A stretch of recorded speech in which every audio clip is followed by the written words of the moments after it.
Olá, tudo bem? Seguimos repercutindo algumas notícias de fim de ano. Essa matéria saiu na Exame.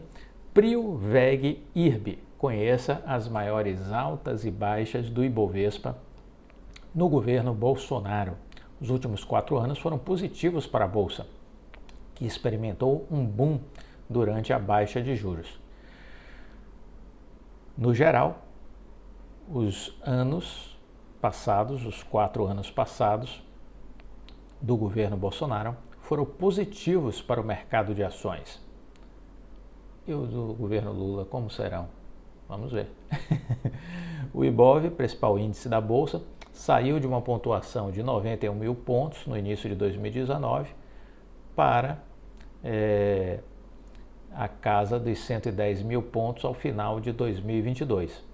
A alta só não foi maior por conta da pandemia, que levou o índice às mínimas na casa dos 80 mil pontos em 2020, e por o cenário de volatilidade pós-eleição provocados pelo então novo presidente que tomou já posse, Lula, né? Que falou contra o mercado financeiro, que falou contra a responsabilidade fiscal, que falou contra o teto dos gastos, né? Então isso gerou volatilidade, né? Esperemos que agora o presidente comece a pensar de uma outra maneira, né? Porque se ele continuar fazendo isso, o dólar sobe. Se o dólar sobe, gera inflação. O dólar sobe, gera inflação, né? E é isso que ele precisa, alguém precisa ensinar isso a ele, que se o dólar subir, vai gerar pressão inflacionária no Brasil. Vai gerar pressão inflacionária. E quem é o maior prejudicado pela inflação? As famílias mais pobres, que ele quer ajudar. Mas aí ele vai prejudicar, né? Outro parêntese, há uma discussão, né?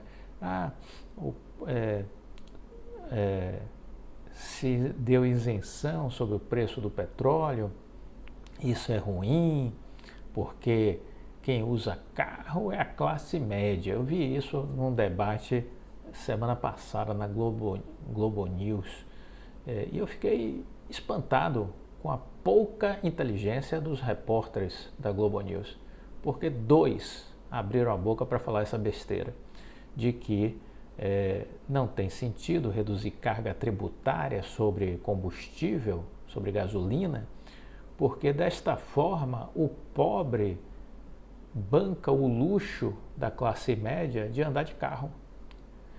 2 jornalistas da Globo News, 2 estúpidos, com um cérebro de caroço de feijão, só pode, muito pequenininho o cérebro deles. Porque toda a alta da inflação que o Brasil experimentou e que fez com que o Banco Central subisse a Selic até 13,75% no ano que passou, basicamente se deve aos efeitos provocados pela alta dos combustíveis em toda a estrutura de consumo brasileira, envolvendo aí produtos e serviços. Nós somos um país que definimos que tudo gira em torno do transporte rodoviário. Então, as coisas se movimentam pelas estradas brasileiras. Consequentemente, né, se o combustível sobe, vai subir tudo. Mas os meninos da Globo News não sabiam disso. Precisam voltar para o banco da faculdade. Tem alguma disciplina que eles não assistiram. Se não tem a disciplina, precisa ser criada na faculdade de jornalismo uma cadeira voltada à macroeconomia e microeconomia, né? Decente, para que eles entendam por que é que a alta de gasolina, né, é prejudicial para a economia brasileira, porque vai subir tudo, gêneros alimentícios, tudo que for produzido, o frete vai encarecer, vai aumentar o custo do produtor, do prestador de serviço, e ele vai repassar para o consumidor final. Foi isso que aconteceu, foi isso que gerou uma inflação crescente no Brasil, que só foi debelada com, de um lado, a alta dos juros, do outro, a desoneração, a diminuição da carga tributária no preço dos combustíveis. Se isso não tivesse sido feito, a inflação não teria cedido. Não teria cedido. O Banco Central não teria tido sucesso na sua política de alta de juros. Entenderam? Simples. Mas voltemos aqui à matéria. A gestão do presidente Bolsonaro não foi decisiva com relação ao desempenho do mercado, mas também ela não criou problemas, né?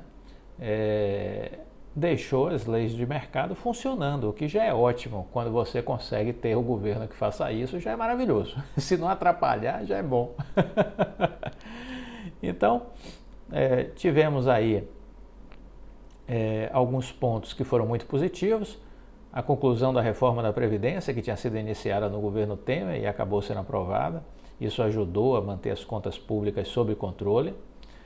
Tivemos a privatização da Eletrobras, foi a única empresa que saiu do papel, né, da privatização, entre as várias prometidas pelo ministro Paulo Guedes.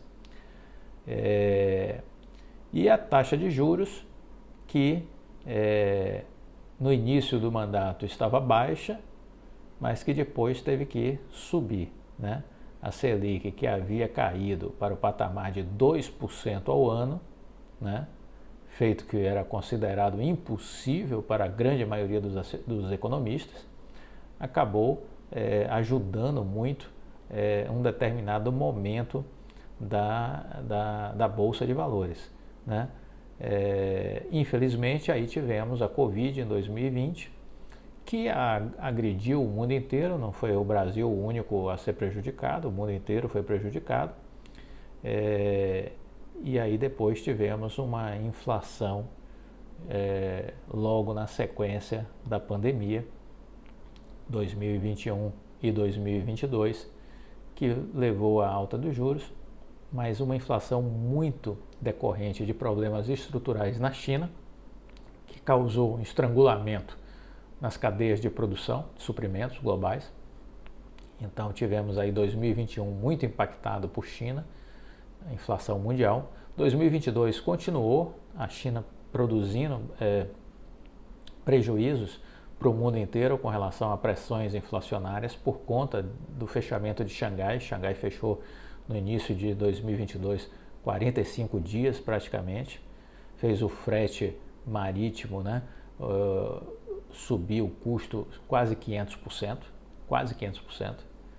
e isso desestabilizou o mundo inteiro. Um estudo da União Europeia revelou que 75% das principais empresas europeias foram afetadas pelo problema de Xangai, né? Então, essa é a realidade.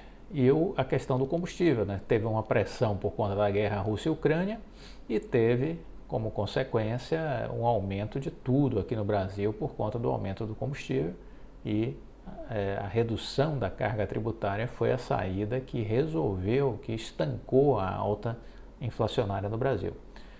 De toda sorte, são 91 empresas que compõem o Ibovespa, viu? Tome nota para não esquecer. Em 2022 eram 91 empresas compondo o Ibovespa.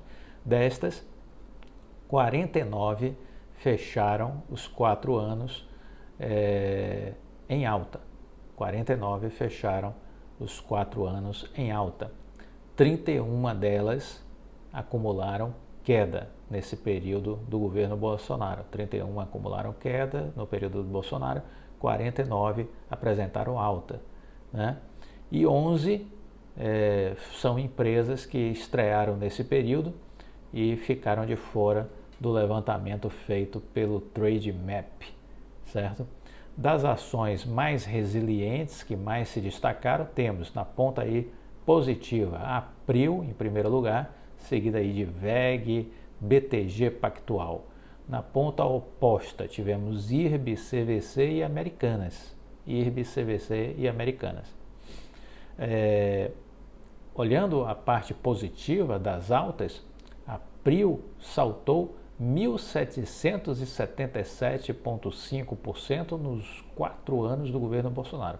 1.777,5% nos 4 anos do governo Bolsonaro. Como querer dizer que é melhor não ficar em bolsa e investir em renda fixa ou caderneta de poupança? Isso é uma conversa de doido, né? Não tem como esses jornalistas estarem aí produzindo matérias nesse início de ano dizendo que a bolsa foi um lugar ruim para deixar o seu dinheiro. Pelo amor de Deus, né? Não comam esse H. Então, a PetroRio subiu aí 1.777,5% nos 4 anos do governo Bolsonaro. A VEG também teve alta e o BTG também.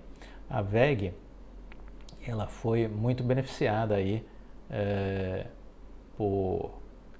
pela expansão da empresa, né? Ela demonstrou uma resiliência importante, né? E acumulou uma alta de 365% nos 4 anos do governo.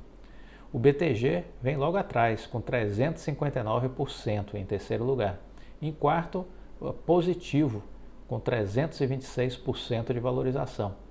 Seguida de Copel, com 282%, o Banco Pan, que também é do BTG, 257% de alta, e logo a seguir veio Bradespar com 250%, TOTUS com 218%, Minerva com 202% e Eneva com 198%. São as 10 empresas que mais subiram nos 4 anos do governo Bolsonaro, e é impressionante a diferença, né? PetroRio em primeiro lugar com 1.777,5%. O segundo lugar vem com a VEG 365%. Menos de um terço da valorização da PRIO, né? Impressionante. Eu estou com a PRIO há 3 anos, não peguei esses 4 anos, mas eu vou fazer agora em maio 3 anos com ela. Então, fiquei aí no período do Bolsonaro 2 anos e meio, né? Que agora, um pouco mais de 2 anos e meio. 2 anos e 7 meses, para ser mais exatos. 2 anos e 7 meses eu peguei aí de valorização, mas é um negócio impressionante a valorização da PRIO, e eu continuo agarradinho com ela, não estou saindo da onda, continuo com ela. Na ponta da queda a gente teve IRB, que caiu nos 4 anos quase 100%, né? Desde que a gestora Esquadra divulgou um relatório apontando as malandragens da empresa no balanço. Fraude fiscal, esse é o nome. Nos Estados Unidos, todo mundo estaria preso e a empresa já tinha fechado as portas. No Brasil, ninguém foi preso e a empresa está aí funcionando normalmente. Essa é a diferença do Brasil e dos Estados Unidos, entendeu? Depois de IRB veio a CVC com uma queda superior a 90% e Americanas com uma queda de quase 80%. Então, IRB, maior queda, 96%, CVC, 92%, Americana, 76%, Cogna, 75%, tudo isso é queda. A Gol, 70%, a Azul, 69%, BRF, 65%, Edux, 53%, Magalu, 52% e Ecorodovias, 51,5%. São as maiores quedas do Ibovespa durante os 4 anos do governo Bolsonaro. Então temos aí uma boa fotografia do que aconteceu nesses 4 anos do governo Bolsonaro com relação às ações. Vale a pena entender isso, vale a pena estudar isso, perceber o que foi que avançou, o que não avançou, e se perguntar, há algo aí que vale a pena do ponto de vista de se aproveitar, porque nas correções temos oportunidades.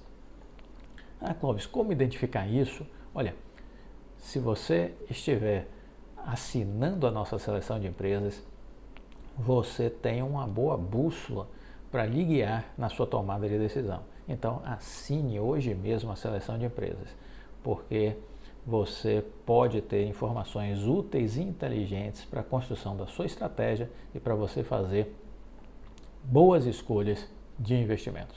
Gostou do vídeo? Deixa o like, compartilhe com os amigos, fique com Deus e até a próxima. Tchau!